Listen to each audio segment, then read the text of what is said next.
Hi everybody, I want to touch base again and follow up a little bit from what we talked about earlier in the week. And I'm just going to let you know that I'm not working to edit these. I'm doing a first cut. So whatever comes out, comes out. I'm not trying to, again, offer the answer for all of the world of the global pandemic. Just speaking to some of our friends and some people who I know and love, and a little bit of encouragement. Obviously, this grief idea really struck a chord. A lot of us really connecting over that. You know, C.S. Lewis said that the basis of any friendship is saying, "Oh, me too," and experiencing that. So I think it feels good for us to experience this together and know that we're not alone in these crazy, wacky feelings that we're having. But I wanted to follow up a little bit on that because I don't want to leave us with this idea that we're just in grief and we're feeling and we're out of sorts and we're just going to stay that way. I want to maybe put a little form and shape to it, and maybe we'll have I think we all long to have someone help us through this, and as it helps me to talk it through as well. So maybe we can be kind of in a group counseling session here together, although I'm not doing counseling with you guys. I think it's helpful to hear with kind of what I'm struggling with, my people that I know are struggling with, even my clients. And I want to add to this grief concept, I want to add that we're pre-wired, we're physiologically pre-wired to pull away from pain. That means if I told you to put your hand on a hot stove, you would jerk away. So we have a problem then with emotional pain because we feel it and we want to pull away. We want to not feel it so much because that's our instinct. But when it comes to emotional pain, it's contradictory because we have to actually lean into it. We have to face it. We have to embrace it and not pull away from it.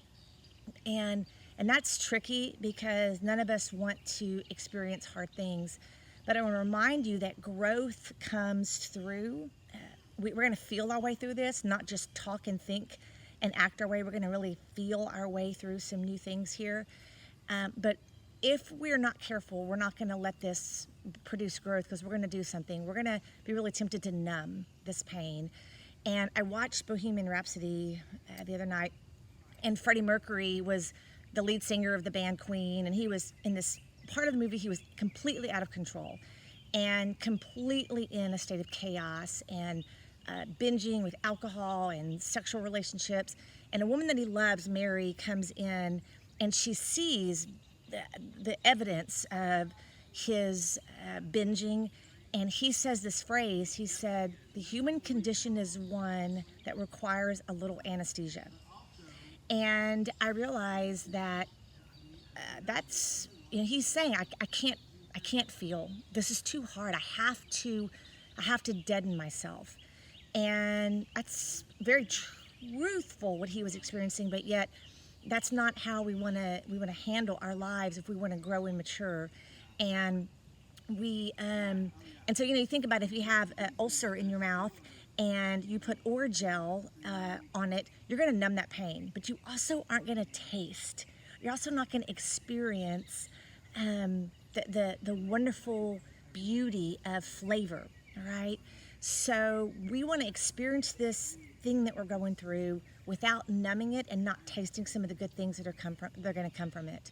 So, you know, if you've seen some of the stories, alcohol sales are through the roof. Binging on TV is very normal. Overeating is a big thing everyone's joking about. And those out there who are our humor makers are helping us joke about this. But I want us to be careful that we aren't just giving in to our worst selves in that. So my one encouragement of that is let's say that you know you're out of sorts and you know you're miserable and you're turning to something that might be a little disordered in how much you're turning to it. Just give yourself 10 minutes and spend 10 minutes maybe journaling, thinking, processing. What am I trying to numb? What's the anesthesia here? What am I trying to not feel? And give yourself some permission to feel a little bit of that. And remember, the root word of emotion is movement. So if you're feeling that, you might just want to get up and go do something different. And you might just want to change your view a little bit. Go from one room to the other. Go from the backyard. Go to the park, you know, because I know we're getting kind of stir crazy. So I wanted to encourage you on that. And then I want to go right along with that and talk about a second thing that because we know we can enter grief and we can talk about feeling out of sorts, we also can, I think, see some things that are happening in this that might be something that's useful someday. Now, I'm not just talking about ignoring the pain and, just like I said yesterday, making it all about a silver lining. But an activity I've been having my clients do this week is I'm calling it kind of a time capsule. So what if you right now voice recorded, made a video, jotted down something to you a year from now, and you put a date from this, whatever date you do it, and you tell yourself a couple things that you're learning in this, some good things that are coming from this. And I was thinking about, for me, my client load is a lot lighter right now due to all that's going on. And I was reflecting on, that's a good thing for me to experience, because I'm realizing slowing down is helping me see my worth is not in a full calendar. My worth is not in being the most sought after clinician. And so that's been good for me. So I want future Christine to look back and remember that was a gift that I got in this. And I've put a little kind of resource together about that if you're interested in me. It's, again, it's basically just kind of a time capsule concept, but thinking about, we've seen some of the worldwide changes that have happened just from in the environment. Some of the canals in Italy are clear, and so the pollution and us slowing down in a time like this, it has done something, I think, to us collectively.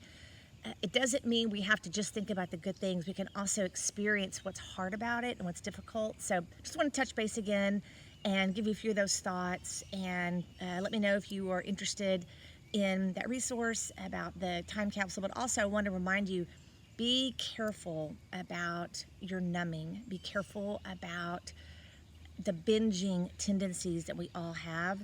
And some of it we can make light of it and make it kind of funny, but we're not going to grow if we avoid our pain. We're not going to grow if we numb it. And we want to be able to be people that are transformed through this and that become a better version of ourselves and not the worst version of ourselves. So I want to encourage you in that. You guys have a great day. Bye.